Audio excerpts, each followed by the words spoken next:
സർക്കാരുമായി ബന്ധപ്പെട്ട അറിയിപ്പുകൾക്കും മറ്റു വാർത്തകൾക്കും വേണ്ടി ഈ ചാനൽ സബ്സ്ക്രൈബ് ചെയ്യാനും തൊട്ടടുത്ത ബെല്ലൈക്കൻ എനേബിൾ ചെയ്യാനും മറക്കാതിരിക്കുക. അന്തരിച്ച മുതിർന്ന CPI നേതാവ് MM ലോറൻസിന്റെ മൃതദേഹം വൈദ്യ പഠനാവശ്യങ്ങൾക്കായി മെഡിക്കൽ കോളേജിനെ വിട്ടു നൽകാനുള്ള ഉത്തരവ് ഹൈക്കോടതി ശരിവച്ചു.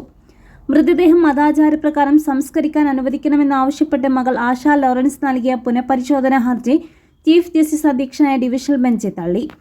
MM ലോറൻസ് 2024 സെപ്റ്റംബർ 21 അന്തരിച്ചത്. അദ്ദേഹത്തിന്റെ മരണശേഷം മൃതദേഹം മെഡിക്കൽ വിദ്യാർത്ഥികളുടെ പഠനത്തിനായി വിട്ടു നൽകിയത് മകൻ ML സജീവനാണ്. ഇതിനെതിരെയാണ് മകൾ ആശ ലോറൻസ് നിയമ പോരാട്ടം ആരംഭിച്ചത്. മൃതദേഹം പഠനാവശ്യത്തിന് വിട്ടു നൽകാനുള്ള തീരുമാനത്തെ ചോദ്യം ചെയ്താണ് ആശ ലോറൻസ് ആദ്യം ഹൈക്കോടതി സിംഗിൾ ബെഞ്ചിനെ സമീപിച്ചത്. സിംഗിൾ ബെഞ്ച് ഈ ആവശ്യം തള്ളി. ഹൈക്കോടതി ഉത്തരവിനെ ചോദ്യം ചെയ്ത് സുപ്രീം കോടതിയെ സമീപിച്ചെങ്കിലും സുപ്രീം കോടതിയും ഹൈക്കോടതി ഉത്തരവിൽ ഇടപെടാൻ വിസമ്മതിക്കുകയായിരുന്നു.